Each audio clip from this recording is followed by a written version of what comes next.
Hey everybody, how's it going? Thanks for stopping by. I hope you're all having a great day. I just want to do a quick video on the stimulus package. I wanted to give you my opinion on it, if I think it's going to get passed through the Senate, and how it's impacting my current situation.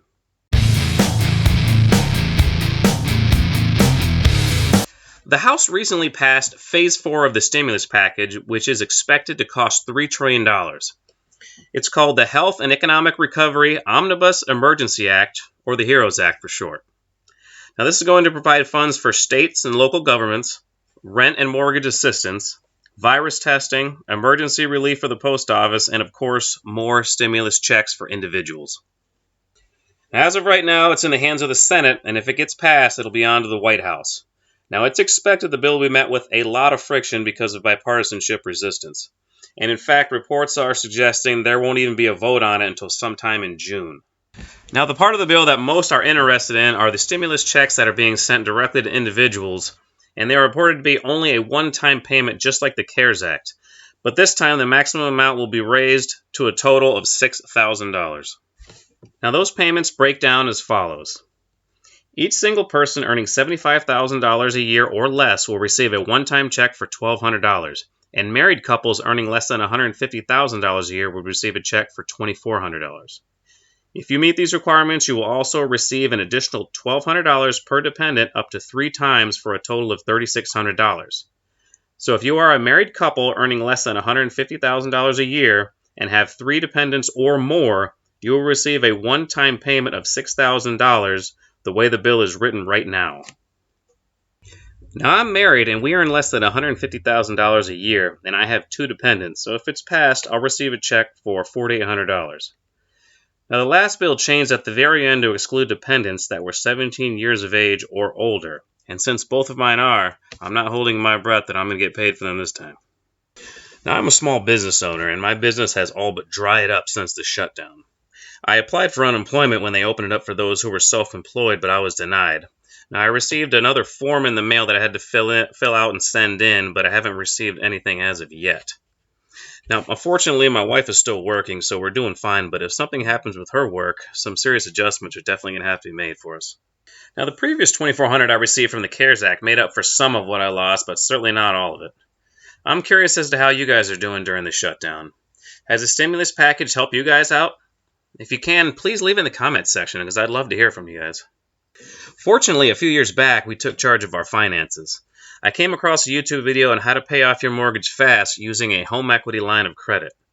I paid off my mortgage and all of my debt in less than 3 years. For that, I have to give a shout out to Clayton and Natalie Morris of Morris Invest. They have a really short 30 or 40 page, no BS, get to the point book on how to implement that strategy. I'll do a video soon on how I did it, complete with all the spreadsheets that I still have, so subscribe if you're interested in seeing that. But if you don't want to wait for that to come out, just check out Morris Invest or search how to pay off your mortgage with a HELOC or how to pay off your mortgage in 5 years, and you'll get plenty of videos on YouTube to show you how to do it. Now, doing this completely changed my financial future. It gives me more free time, more money to invest, and instead of compound interest controlling my life, I earn it instead. I mean, not to mention the fact that when something like this happens in the economy, I'm still doing okay. If this would have happened 5 years ago, who knows what kind of situation I'd be in. I'd certainly be stressed out of my mind. My heart really goes out to the small business owners out there and others that just aren't getting any aid right now. Okay, so back to the stimulus situation. So I guess this current package means all those stories about stimulus checks being $2,000 or more per person per month for a year or more was just politicians playing games with us. Now, I'm sure those who proposed such bills knew they had no chance of passing, but come election time, they will probably remind us that they were the ones looking out for us all along. Yeah, right.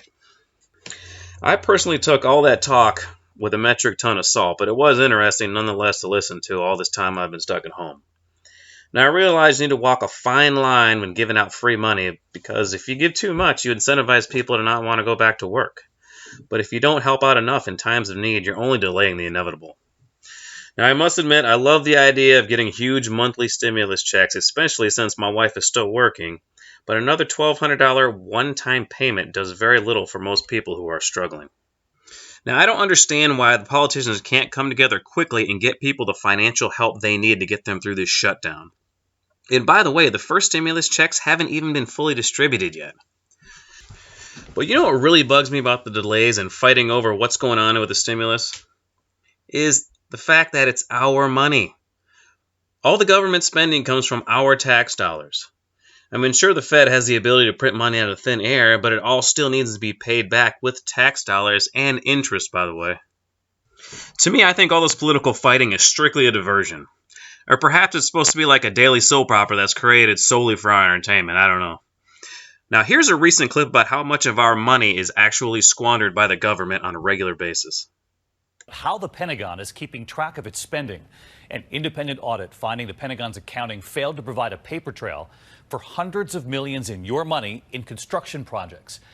Mary Bruce on the Hill tonight, tracking your money.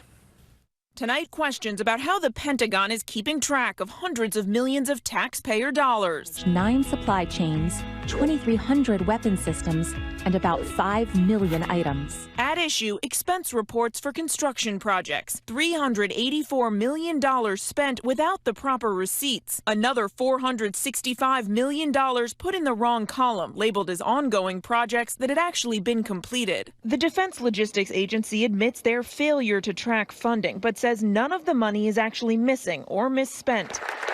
The president today went after Democrats over military funding. They don't want to give the money to the military where we need it. You know, without the military, we might not be here. So let's get to Mary Bruce. She's live up on the Hill tonight. And Mary, you're getting reaction from your sources from both sides of the aisle tonight? David, a Democratic senator today called these revelations completely unacceptable, while a top Republican believes, quote, keeping track of people's money may not be in the Pentagon's DNA. And this is just one example. The internet is actually littered with information like this. Plus, you figure it has to be a huge sum of money anyway to even show up on the radar. Now, here's another recent article about how much money gets squandered. Now, this goes back a few years, but it totals $21 trillion, which is about $65,000 per person, or as much as the national debt they keep telling us about. Crazy, huh? Now, I could probably go on forever about how much of our money the government squanders, but since a bailout of the post office is included in the HEROES Act, I'm going to talk about that for a minute. Now, don't get me wrong, I absolutely love the post office. They always provide great service, they're very professional, and they're extremely efficient. Now, I would guesstimate that over the years, I've shipped probably between 10,000 and maybe as high as 50,000 items, and I've had an issue just twice that I can remember, and that's pretty amazing in and of itself. Now, how the post office continues to lose billions of dollars year in, year out is absolutely ridiculous. FedEx and UPS are profitable every year because if they weren't, they would be extinct.